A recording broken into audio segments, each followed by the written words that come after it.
Welcome to Starcraft 2 Battle Report.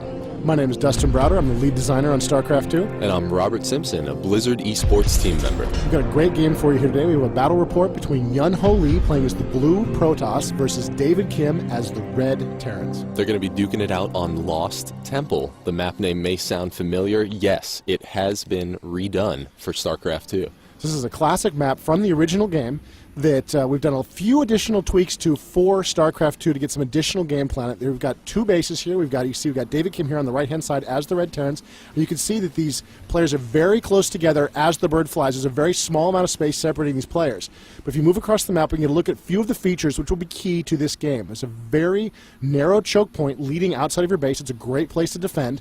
There's sort of an area here where you can naturally and very easily expand your base to get some additional resources, and another choke point to defend, a wider choke point this time, but still something you can defend against enemy attacks. There is some high ground here that you can sort of hope to use against your enemy one way or the other. You can sneak some forces there. There's also these Zelmaga watchtowers on the map, and you can gain control of these watchtowers and see a huge area of the map. Control of those watchtowers is very key to sort of understanding what's going on the battlefield. This is a high-yield expansion. It's also blocked by those destructible rocks. It's really, really important in the late game for one of these players to take that over, have some additional resources. It'll often help a player make that final push that they really need to overcome their opponent. And you can see it is mirrored on all sides. There's another watchtower, and of course there were some more rocks there with some more high-yield resources. So you can expect the players to sort of battle across this whole area of the map. Again, there's another high ground area that you can use to defend your base, or you can use it to make surprise attacks on a player who's trying to defend his natural expansion there. So it looks like the scouts are already on the move from these players, looking to move around some of their early workers on the map to see what the enemy is up to. Up on the production overlay, we can see that the Red Terran player is currently working on his barracks and his refinery. There we see the scouts just past each other, so now David Kim might have a better idea of where exactly Yun-Ho's camping out. We'll see if he sends his SCV to that 12 o'clock position or not.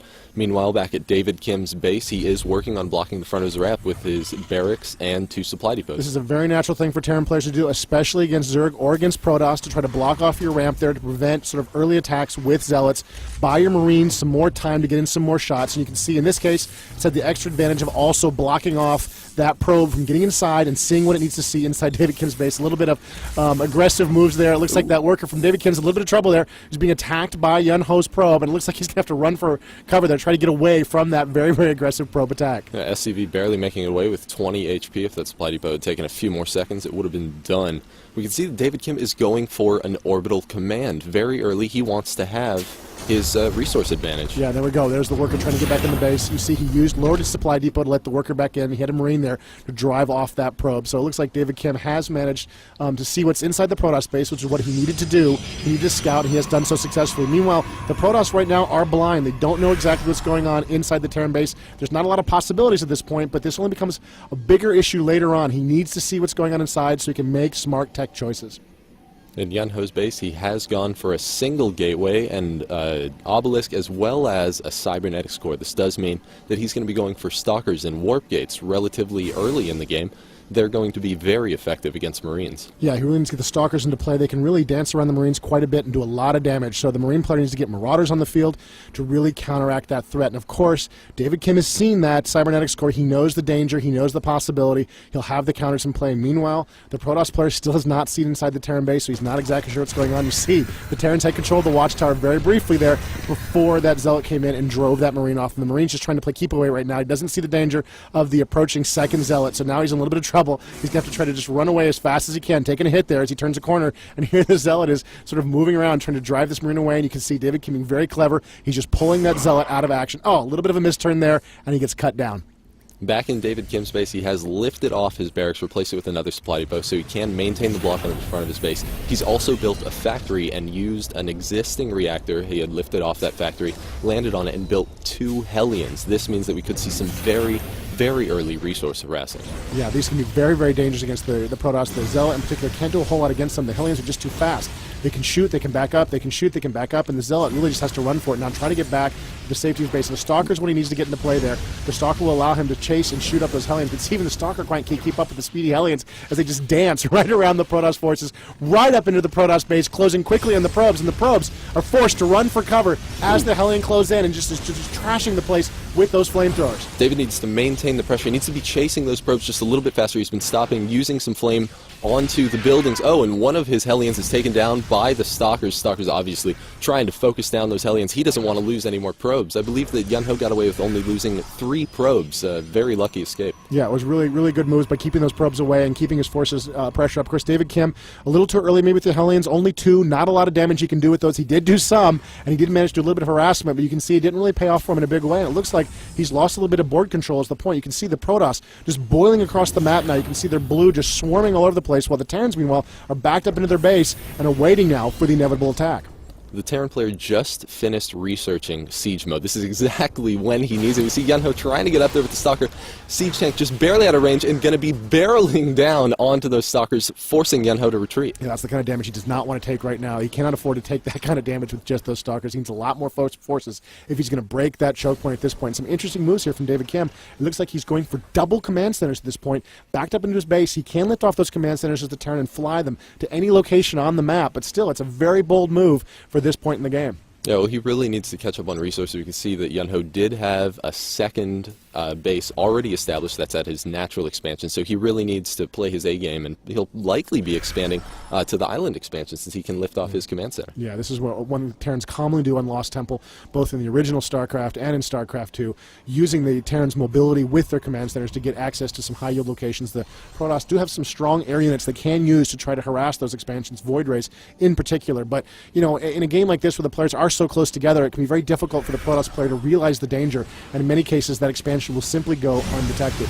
Oh, and we see some Hellions sneaking all the way back behind Yunho's base. David Kim doing some very good micro with that medevac, lifting up all 4 of his Hellions just as the Stalkers get in range to kill, taking down a couple of probes there. He's trying to take down the Nullifier, but no, he lifts off just in time once again. Yunho doing the best he can to stick on that medevac, but right now David Kim's micro is really just too much for him to handle. Again, David Kim drops 4 Hellions again in his base. 1 is taken down. He just barely gets away, practically unscathed. All he needs is some repair. Unbelievable. He manages to come in there, raid, harass that economy. That's the kind of economic advantage David Kim needs to stay in this game at this point. He harasses a little bit, he comes back, he repairs up, and he's going to be ready in a moment to do it again. You saw some warp-ins from the Protoss player there trying to block this, but ultimately he just wasn't fast enough to deal with that kind of speedy threat. Using the Hellions with their speed, with their area effect attacks, and the flexibility of the medevac really kept him in the game. Now we've got some real danger here. We've got a couple of siege tanks in that medevac. Let's see where those things are going. Now, this is something that you saw relatively often in StarCraft 1. They would use their dropships in combination with the siege tanks, and I think that David Kim's going for something very, very similar to that, especially with the way that the Stalker fire works. If a Stalker gets off his volley and the Terran player is able to pick up that siege tank again before the volley lands, that means the siege tank's not going to take any damage. Yeah, it will actually miss, and this is something that really gives the Terrans a big advantage at this point in the game. If you can get those siege tanks to a good position, you can do a lot of damage. You can see the Hellions there harassing those Protoss player, making his Zealots just a lot less effective, and there's the landing position, moving up to a classic location in Lost Temple, getting control of the high ground, even more powerful in StarCraft 2 in many ways than it was in the original StarCraft. If you can't see those units, you can't shoot them, and you can't see in the high ground without some kind of aerial spotting. You can see the Protoss are in a lot of trouble here right now. There goes a pylon, and the probes are forced to run away as the siege tanks just pound this helpless expansion. And here's the Protoss response. An observer, a flyer cloaked, moves into play. The Terran doesn't know the danger. He doesn't know he's there right now, and it looks like Blink is being researched, which is going to allow the Protoss to get to that high ground and get at those siege tanks. Protoss player is just biding his time until Blink is finished. He's trying to keep the Stalkers out of the siege tank range. Obviously doesn't want to take any damage without being able to fire back, so Blink is going to finish likely in just a few seconds, and we'll see him use that observer to get sight up on the hill, and then blink up and... Oh, and here it comes, going for the surround on the siege tank, going to be taking them down. We do see some extra splash damage from the other siege tank, actually damaging himself, and now David Kim microing the siege tank. This is amazing. Right, just trying to get some extra damage off there. He does manage to take some extra damage. He is getting worn down there a little bit, but he's doing a lot of extra damage as he goes. Oh, and the siege tank is finally taken out. David Kim making the most out of his units there, really doing a lot of extra damage. An aggressive blink from the Protoss player gets in a few more hits on that medevac, and Kim's harassment here has come to a quick end. David